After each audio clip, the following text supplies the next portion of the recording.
अस्सलाम वालेकुम दोस्तों। उम्मीद करता हूँ कि आप लोग खैरियत से होंगे। आज की कहानी का आगाज़ करते हैं।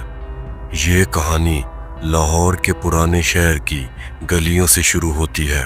इन गलियों के अंदर एक पुरानी हवेली खड़ी है जिसकी दीवारें वक्त के मजालिम सह चुकी हैं। ये हवेली अपने अंदर काफ़ी राज छुपाए हुए है जिसका ताल्लुक 19वीं सदी की मारूफ तवायफ दीरा जहाँ से है।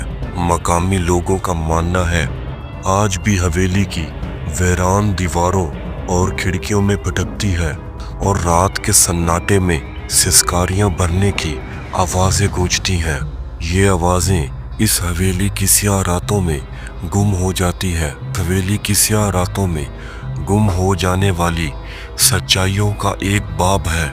सुबह की धीमी रोशनी में जब मैंने पहली बार इस हवेली को देखा, इसकी बुलंद व बाला दीवारें, झरके और बोसीदा लकड़ी के दरवाजे अपनी खौफनाक कहानी सुनाने लगे।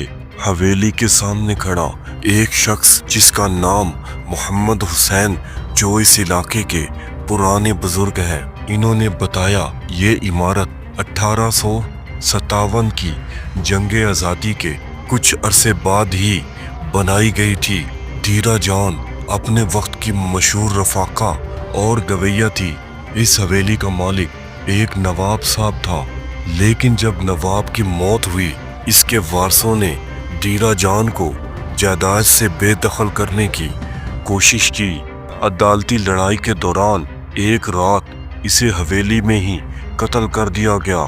कहते हैं कि इसकी चीखें आज भी सुनाई देती हैं। हवेली का सामने वाला दरवाज़ा खटखटाने पर एक बूढ़ा खादिम आया जिसने अंदर जाने की इजाज़त दे दी। सहन में दाखिल होते ही एक ठंडी हवा ने मेरे जिस्म को जकड़ लिया। सहन के दरमियान खुश्क हो चुका फुआरा और टूटी फूटी दीवारें, टूटी हुई शीशे की खिड़कियां दीरा जान के अरूज व जवाल की कहानी सुना रही थी। खादिम ने बताया कि दीरा जान की रूह सबसे ज्यादा ऊंची मंजिल पर मौजूद है और ये ऊपर वाले कमरे में ही हमेशा नजर आती है। सीढ़ियां चढ़ते हुए मेरा दिल जोर जोर से धड़क रहा था। हर कदम पर लकड़ियों की खड़खड़ाहट, हवा के साथ तेज उड़ती हुई धूल ने माहौल को और खौफजदा बना रखा था। ऊपर वाली मंजिल पर एक तंग रास्ता कमरे तक जा रहा था।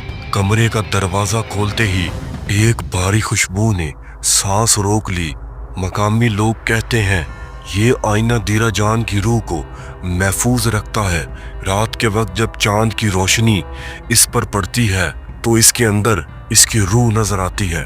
कमरे की दीवारों पर एक पुरानी तस्वीर लटकी हुई है जिसमें दीरा जान को एक शानदार लिबास में नाचते हुए दिखाया गया है।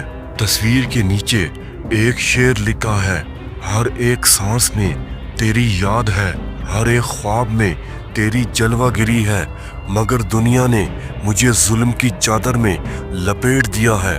मैंने फैसला किया कि रात गए तक हवेली में ठहरूंगा, इस राज को जानने की कोशिश करूं। शाम ढलने के साथ ही हवेली का माहौल यकसर बदल गया। हवा में एक अजीबो गरीब सांसें सुनाई दे रही थी।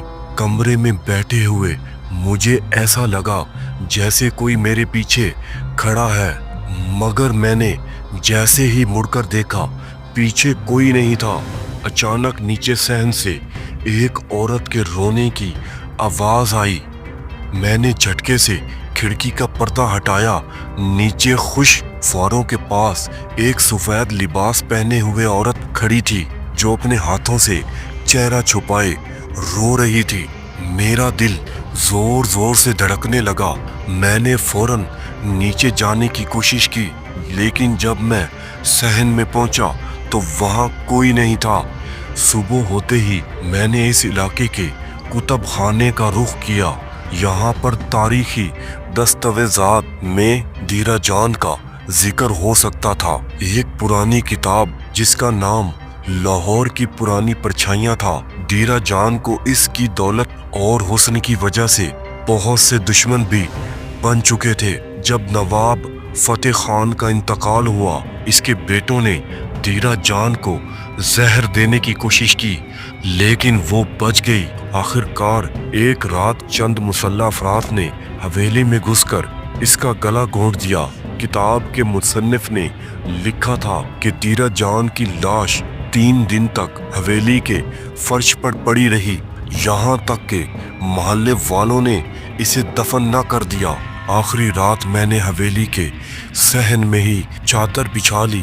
آدھی رات کو میں نے ایک لمبی سانس کی آواز سنتے ہی آنکھ کھلی تو دیرا جان کی روح آئینے کے سامنے کھڑی تھی۔ وہ سفید لباس میں تھی، اس کے بال بکھرے ہوئے تھے اور آنکھوں سے خون کے آنسو بہہ رہے تھے۔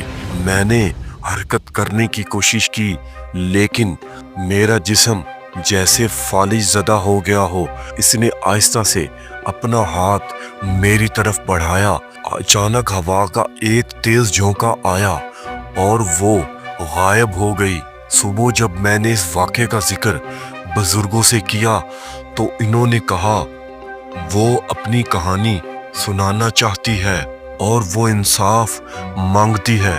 آج بھی یہ حویلی ویران پڑی ہے۔ کچھ لوگ کہتے ہیں کہ دیرا جان کی روح اس وقت تک آرام نہیں پائے گی جب تک وہ اپنے قاتلوں کو ڈھونڈ کر مار نہ ڈالے۔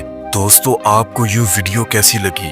اگر آپ کو ویڈیو پسند آئی تو چینل کو لائک اور سبسکرائب کریں اور بیل آئیکن کو بھی پریس کریں تاکہ ہماری ملاقات ہمیشہ ہوتی رہے۔